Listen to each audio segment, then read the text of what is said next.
आपल्याला माहीत असेल की महाराष्ट्र नवनिर्माण वाहतूक सेना याच्या माध्यमातून आम्ही आमचे महाराष्ट्र नवनिर्माण वाहतूक सेनेचे अध्यक्ष संजय नाईक यांच्या नेतृत्वाखाली आजपासून ज्या उपनगरातल्या रिक्षा आहेत तिकडे आज आम्ही कार्यक्रम हाती घेतलाय. मी मराठी बोलतो, मला मराठी समजतं आणि माझ्या रिक्षात तुम्ही बसू शकता. या उपक्रमाला आज आम्ही सुरुवात करतोय महाराष्ट्र नवनिर्माण वाहतूक सेनेतर्फे. आणि मला असं वाटतं की महाराष्ट्रातल्या सर्व मराठी प्रेमी, महाराष्ट्रप्रेमी जनतेला आमचं आव्हान आहे की ज्या रिक्षांवर हा स्टिकर दिसेल त्या रिक्षांनीच आपण शक्यतो प्रवास करावा, अशी आमची विनंती राहील या सगळ्या गोष्टींमध्ये. कारण मला मराठी येत नाही, मी मराठी बोलणार नाही, असा जे माच करणारे लोक आहेत, मला असं वाटतं त्यांना धडा शिकवायची ही योग्य वेळ आहे. आणि त्या दृष्टीने हा कार्यक्रम आमच्या महाराष्ट्र नवनिर्माण वाहतूक कर्मचारी सेनेतर्फे आम्ही घेतलेला आहे. पण पुढच्या महिन्यामध्ये, मे महिन्यामध्ये रिक्षा चालक मालक संघटना आहेत त्या संपावर जाण्याच्या तयारीत आहेत. त्याच्यामुळे कुठेतरी मुंबईकरांना हाल सोसावे लागणार आहेत. महाराष्ट्र नवनिर्माण वाहतूक सेना अशा कुठल्याही संपाला आम्ही पाठिंबा देणार नाही. जे मराठी रिक्षावाले आहेत तिथे या संपात सहभागी होणार नाहीत आणि रस्त्यावर रिक्षेची वाहतूक चालू राहील. क्लासेस होऊ शकतात मग मराठी अमराठी कशा प्रकारे कोण करणार क्लॅशेस? ज्या प्रकारे शशांक राव कोण करणार क्लॅशेस? मराठी अमराठी जे अमराठी लोक आहेत त्यांनी करून तर एकदा हिंमत तर दाखवावी क्लॅशेस करायची. मग बघू, ज्यांना महाराष्ट्रात मराठी बोलायची लाज वाटते ते क्लॅशेस करणार आणि आम्ही ते सहन करायचे. सरकारने त्यांचा बंदोबस्त करावा, नंतर आम्हाला बंदोबस्त करता येतो. एक महत्वाची बाब समाज माध्यमांवर सध्या चर्चेत आहे ती म्हणजे की काही रिक्षावाल्यांना विचारलं जात आहे की तुम्हाला हिंदी मराठी का येत नाही, तर ते म्हणतात की आम्ही लहानपणापासून हिंदी बहुल भागात वाढल्यामुळे हिंदी येत ना, मराठी येत नाही. पण मुंबईत असे कसे काही हिंदी बहुल भाग तयार होत आहेत?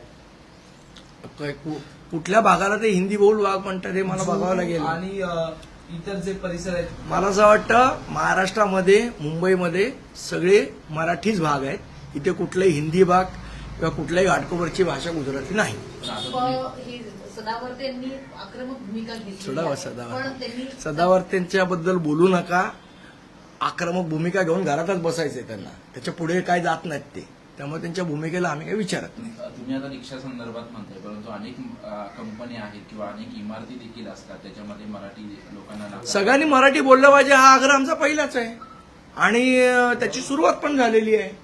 आणि आता आपण जर बघाल तर लोक मराठी बोलतात आणि शिकण्याचाही प्रयत्न करतात आणि ही चांगली गोष्ट आहे. आम्ही त्याचं स्वागत करतो. हाही प्रश्न उपस्थित केला जातोय की रिक्षात बसण्यासाठी भाषेची काय गरज आहे? तुम्हाला कुठे जायचं आहे हे फक्त सांगण्यापुरतं जर त्याला मराठी येत असेल तरी ओके आहे, अशी पण एक प्रतिक्रिया. हा, मग निदान समजली पाहिजे ना. हमको मराठी ने आता हिंदी में बात करू असं बोलणाऱ्यांसाठीच ही गोष्ट आहे. जर तो बोलला मराठी तर आमचं काहीच म्हणणं नाही. ज्या कस्टमरला किंवा ज्या पॅसेंजरला समजा मला इकडनं त्याला एखादा पत्ता समजून सांगायचा, तेवढं समजण्यापुरतं तर मराठी आलंच पाहिजे ना त्याला. आणि महाराष्ट्रात राहायचंय, मुंबईत राहायचंय, इथे तुम्हाला व्यवसाय करायचा तर इथली भाषा आली पाहिजे. तुम्ही जर्मनीला जाता आणि तिथे जॉब करतात. आता खूप लोक जर्मनीला जर्मनी शिकल्याशिवाय त्यांना जॉब मिळत नाही तिथे. फ्रान्सला जातात, फ्रेंच शिकल्याशिवाय जॉब मिळत नाही तिथे. तामिळनाडूला जातात, तामिळ शिकावंच लागतं. गुजरातमध्ये गुजरातीच बोलतात. मग महाराष्ट्राने आणि मुंबईने काय पाप केलंय?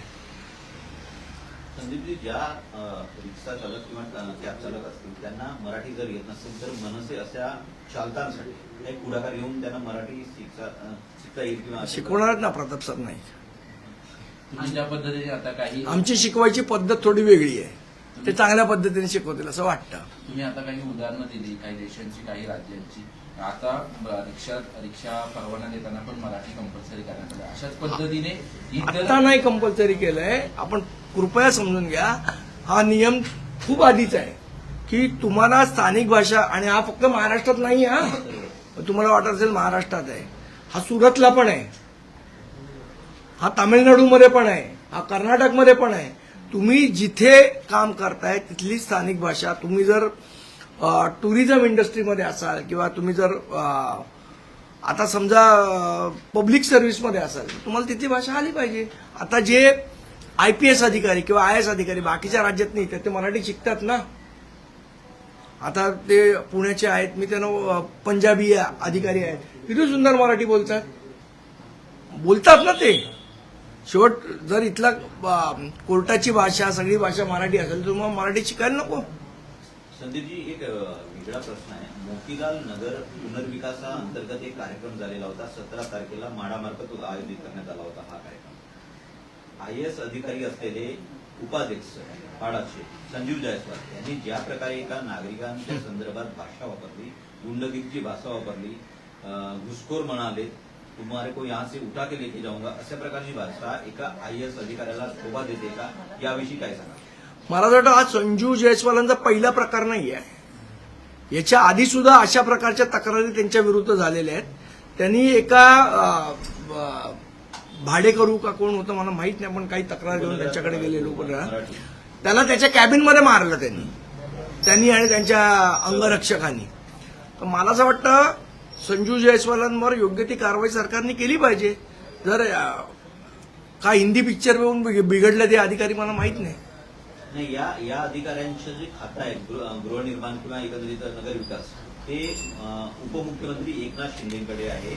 एकनाथ शिंदेच्या खात्याअंतर्गत उपमुख्यमंत्र्यांनी करावी, कोणी करावी, पण कारवाई अधिकारी पहिले ठाण्याचे आयुक्त आणि जिल्हाधिकारी राहिलेले. नाही, मला असं वाटतं त्यांचे काय रिलेशन्स आहेत उपमुख्यमंत्री शी, याच्यापेक्षा उपमुख्यमंत्र्यांची जनतेची रिलेशन्स आहेत ना.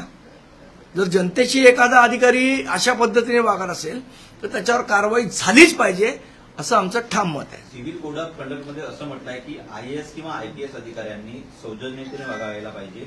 जे संविधानिक मला असं वाटतं हे तर मला मान्यच आहे, पण ते का वागत नाही त्याचं उत्तर एकनाथ शिंदे साहेबांनी दिलं पाहिजे. नाही, एवढी गुर्मी येते कुठनं? अमराठी भाषा अधिकारी त्याची गुरुमी याच्यातनं येते की माझं कोण काय वाकडं करू शकत नाही, तर ते वाकडं होऊ शकतं हे त्यांना दाखवायला पाहिजे सरकारने. तो डिटरन्स निर्माण करायला पाहिजे.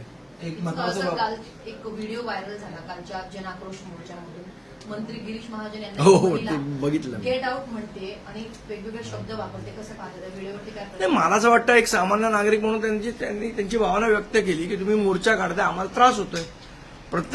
लोकशाहीमध्ये प्रत्येकाला प्रत्येकाचं म्हणणं मांडण्याचा अधिकार आहे, आणि मांडलं. गुजरातचे काही व्हिडिओज आहेत ते खूप मोठ्या प्रमाणात व्हायरल झाले. सुरत स्थानकावर जे गुजराती लोक हिंदी भाषिक प्रवासी आहे ते गॅस संपलाय किंवा इतर गोष्टींच्या त्रासामुळे आपल्या राज्यात परत जातात आणि चेंगराचेंगरीची परिस्थिती होते, लाठीचार्ज होते, अशा प्रकारची ती परिस्थिती होती.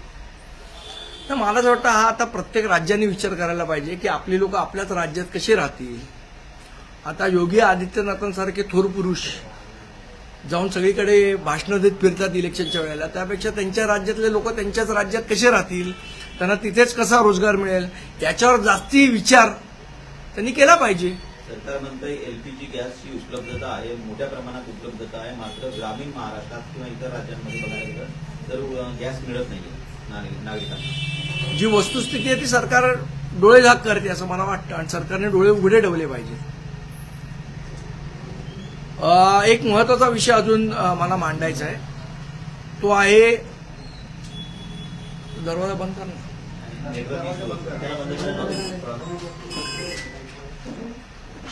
गोरेगाव नेस्कोमध्ये जो प्रकार घडला त्यानंतर आपल्याला आठवत असेल तर आम्ही पत्रकार परिषद घेतली होती. आम्ही तिथले जे स्थानिक या प्रकरणाचा तपास करणारे DCP आहेत त्यांच्याकडेही आम्ही भेट घेतली होती, आणि त्यांना हेही सांगितलं होतं की याच्यामध्ये पोलीस लिपापोतीचं काम करत आहे. आता जी आम्हाला माहिती मिळालेली आहे ती मी आपल्याशी थोडी शेअर करतो. तिथला एक सिक्युरिटी इन्चार्ज किंवा तत्सम कोण वॉचमन असं आपण म्हणूया, जो त्या इव्हेंटच्या वेळेला तिकडे होता, त्याला पोलिसांनी अरेस्ट केले. आणि असं म्हटलं जात आहे की त्यांनी काहीतरी 1,000-1,500 रुपये लाच घेतली आणि त्या ड्रग पेडलरला आत सोडलं. मला असं वाटतं हा सगळा बनाव तयार करण्याचा प्रयत्न हे पोलीस करतायत आणि हे अत्यंत चुकीचं आहे. आम्ही वारंवार या गोष्टी लोकांसमोर आणतोय. म्हणजे त्या सिक्युरिटीवाल्या वॉचमनला पकडून हा अख्खी केस बंद करण्याचा घाट पोलीस घालतायत. नेस्कोचे मालक कृष्णा पटेल यांना साधं चौकशीसाठी तुम्ही बोलवत नाही. हा जो लायझनिंगवाला आहे इंद्रजित सिंग त्याला पोलीस चौकशीसाठी बोलवत नाही. हा काय प्रकार आहे? का त्यांना ऑलरेडी पोलिसांनी क्लीन चिट द्यायचं ठरवलंय? ते परवा कोण डीसीपी साहेब होते, चिमटे साहेब, त्यांच्याशी आम्ही 15-20 मिनिटं त्यांना बोललो. त्यांच्या तोंडावरची माशी पण हालायला तयार नाही त्या चिमट्यांच्या. म्हणजे ही कुठली पोलिसांची पद्धत आहे की तुम्ही जे श्रीमंत लोक आहेत, जे हे धंदे करण्याच्या पाठी जो ब्रेन आहे, त्यांना तुम्ही सोडणार आहात का तसं तुम्ही डिसाईड केलंय?